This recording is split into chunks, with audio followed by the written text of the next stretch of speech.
I'm Elly. Today I'm going to read you a story, The 12 Dancing Princesses. Are you ready? Yeah! Ooh, pair of new shoes. Chapter 1. Once there's a king who had 12 daughters. Soon after the youngest princess was born, the queen died, so the king was left to raise the girls on his own. The king missed his wife very much. The queen had loved to dance and together the royal couple had hosted many fine balls. People had come from far and wide to enjoy councils, evenings of dancings that went on long into the night. Musicians played the queen's favorite music and huge platters of delicious food were laid in the banqueting hall. But since the queen's death, all celebration had stopped. Just the thrill of dancing drove the king into such a state of sadness that no one was allowed even to mention one. Each of the 12 princes was named for a letter of the alphabet. Angelina was the eldest, and Bellina came second. Tall and graceful, their hair was long and dark, like their mother's, and like her, they were very musical. Cherries followed them. Daniela and Evangeline and shared their father's pale skin and bright eyes and were exactly at horses riding. Francesca loved math and Gabriela enjoyed fixing things. Helena loved to bake pieces and cakes. Trade and quenches of the most delicious cupcakes in the kingdom. Irene was expert at juggling. Josephina liked to paint and was often seen this a paintbrush in her hand, and Cardian perfumed magicians' magic tricks. Larissa, the youngest, was said to be the kindest, adored by all. She loved animals and had rescued many a frog and sparrow with a broken leg or wing and nursed them that to health. Every day, the princess enjoyed doing what they loved best. They also spent hours studying and reading. Their days was busy and so full that each night they went upstairs to the enormous bedroom soon after dinner.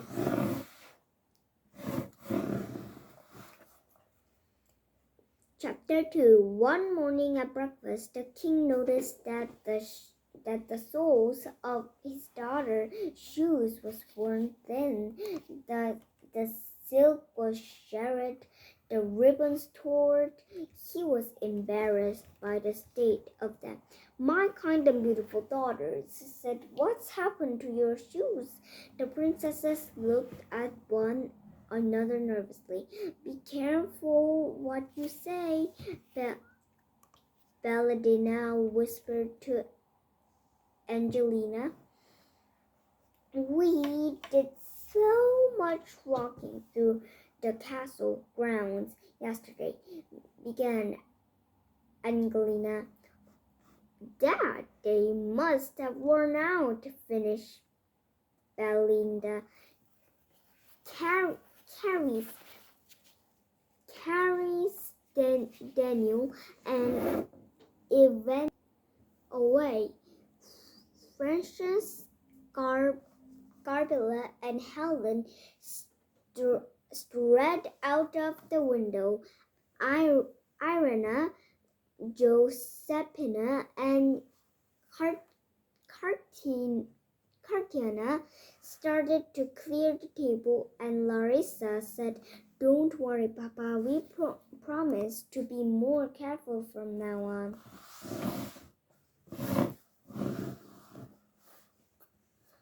The king called Tesper, and straight away his manservant appeared.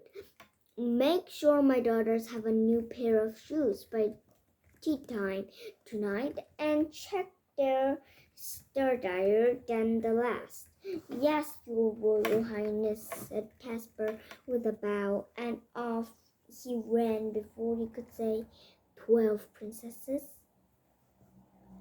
The princesses spent another day studying and reading and doing all the things they liked most. Soon after tea, they retired to their bedroom. But the next morning at breakfast, the king saw that their shoes were in tatters once again. "Something's terribly wrong," he boomed. "Either the shoes you brought were faulty, Tesper, or my daughters have been walking further than the castle grounds. At night, too, I fear they're up to no good, and I fear I'll wear themselves out." He turned to the princess by beautiful and clever daughters. What you been doing, and why do you look so tired?" Once again, the princess looked at another nervously. "Don't let Papa know," Cartina whispered to Larissa. "Don't worry, Papa," said Larissa. "We won't wear ourselves out." The king pecked back and frothed. "There's only one thing to do, Tesper. Someone must keep watching and see where the princess is good at night. Someone brave, someone daring, someone clever and thirstworthy. I won't ask you. I need to hear with my warm shall I approach." Tesper thought better than to answer. He knew the king was only thinking out loud. "I know," cried the king. "I'll make the royal announcement. It's time for my daughters began to think about the marriage. Therefore, he who can solve the mysteries of my daughters, his choice and intervenge my kingdom. He who fails will be sent away forever."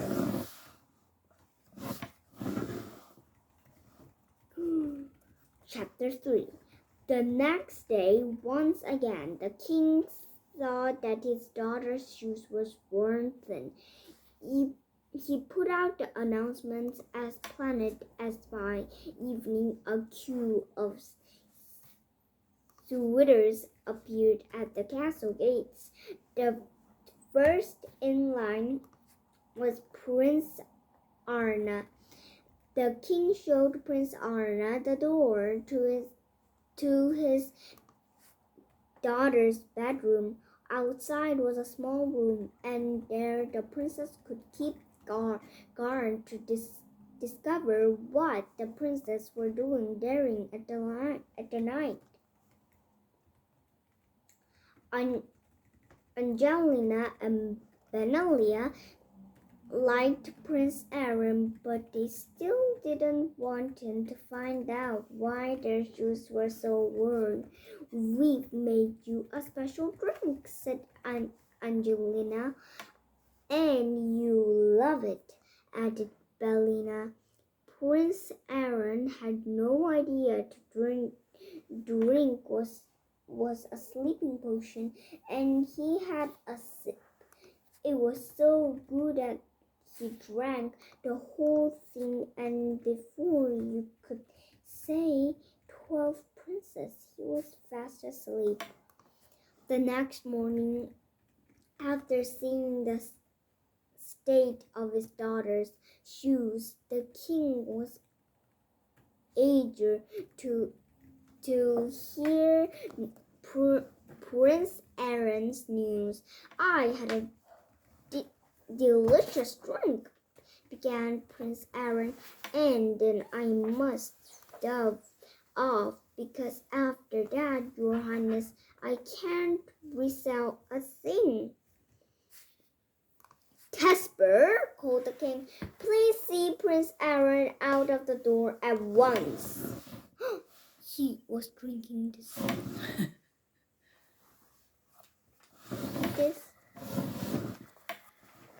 That evening, the king showed Prince Barrett into the castle. "Good sir," he said, "maybe you can solve the mystery of my daughters." Worn-out shoes, Cherry denied, and Avenillan liked Prince Baron, but they still didn't want him to find out why the shoes were worn. "We've made you a special drink," began Cherries. "Here it is," said Daniel. "You'll love it," added Evangelina. Like Prince Aaron, before you could say 12 princes, Prince Baron was fast asleep. The drink. Next morning, once again, the king saw that his daughter's shoes were worn out. He asked Prince Baron whether he'd solved the mystery, but sadly the prince had to admit defeat. He too was shown the door. Chapter 4. That day, a soldier named Martin was passing through the woods on his way home from a distant war. He was tired and hungry and poor, and he still had many miles to walk. Just when he thought he couldn't go on, Martin met a woman and her daughter. Hello, he said. "Do you know where I can find a bed for the night and a hot meal?" "I wish I could help you," said the woman, "but my daughter Mariana and I don't have enough food for ourselves or room for you to sleep." But the king made an announcement, and she explained the mystery of the worn-out shoes. "Go to the castle straightway," she added, "and wear this magical cape.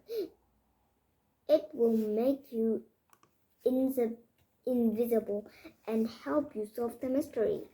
But don't drink anything," warned Mariana. "Thank you," said Martin. He noticed Mariana's beautiful eyes and thought he'd like to know her better, but he only smiled, and "I'll not forget your kindness." A magic cape. This cape. Oh, cape. Make it invisible. When Martin arrived at the castle, he was shown the door of the princess's bedroom and told to wait outside in the small room. Francesca and Garbilla arrived with some dinner and a steaming mug. Martin ate his dinner, and while he'd have loved to down the delicious smelling drink, he poured it into a pot of the fireplace and proceeded to fall asleep. "We can get ready now," called Francesca to to her sisters.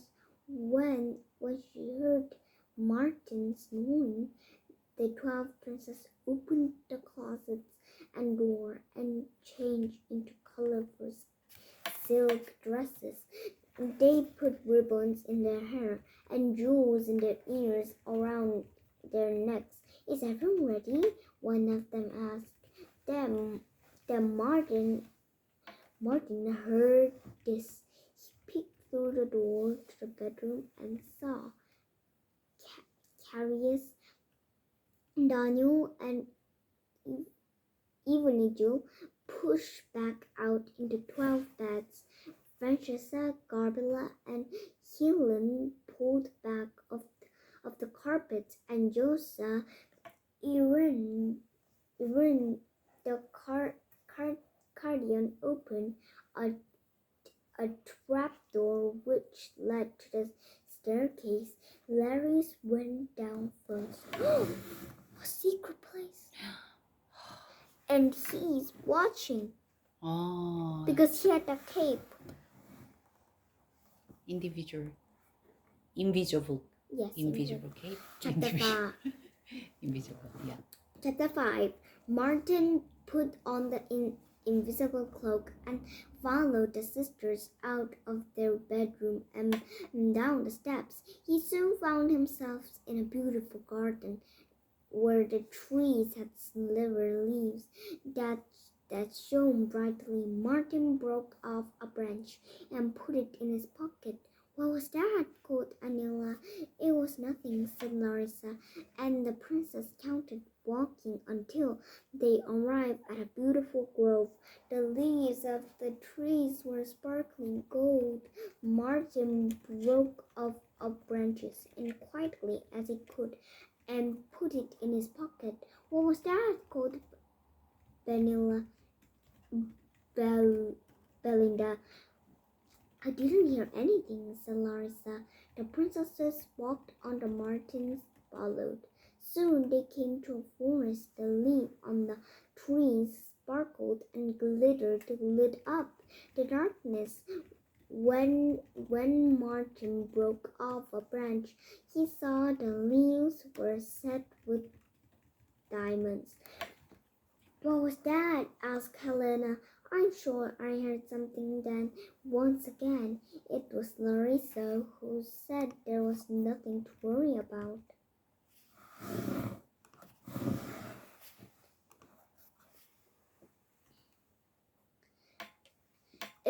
Eventually, the princess arrived at a lake. Waiting for them were 12 rowing boats with a princess in each, one by one. The princess stepped on a boat. When Larissa got into the last one, Martin followed. What was that? Called Larissa. She was certain that someone was behind her, but all she saw was the prince rowing across the lake. A castle lay on the other side, and one by one the princess and prince stepped from the boats and made their own to the entrance. An orchard was playing, and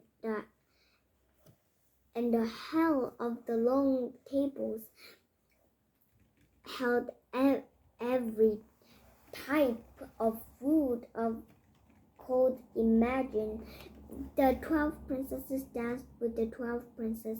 They danced and danced, smiling and laughing all the time. So this is why the princesses' shoes are worn out. Through Martin now, I can tell the king I've solved the mystery.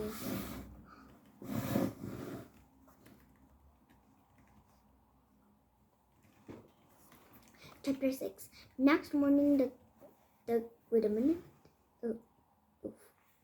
Next morning, the king saw that his daughter's shoes were more worn out than before. He hoped the soldiers had some good news. I know where the princesses go each night, Martin began, and what they do. He then told the king all about the previous evening. Here are the branches to prove it, he said. The king had tears in his eyes and listened to Martin's stories. He thought of his wife, the queen, and how she loved to dance. He wrote how he'd banned dancing into the castle because he couldn't stand to be reminded of it. He replied now that his daughters were young and full of energy and so like their mothers in many ways, and suddenly it didn't seem to unbearable anymore. The king called the princesses. I've been so worried about you, my daughters, and you've caused me great unrest. But I understand that, like your mother, you love to dance. Therefore, from today, I proclaim there shall be dancing at the castle once more. The 12 princes cried out with joy and hugged their father. Their thanks enjoyed round the castle hall.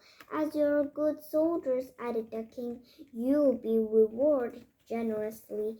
Which of my daughters will choose for your wife?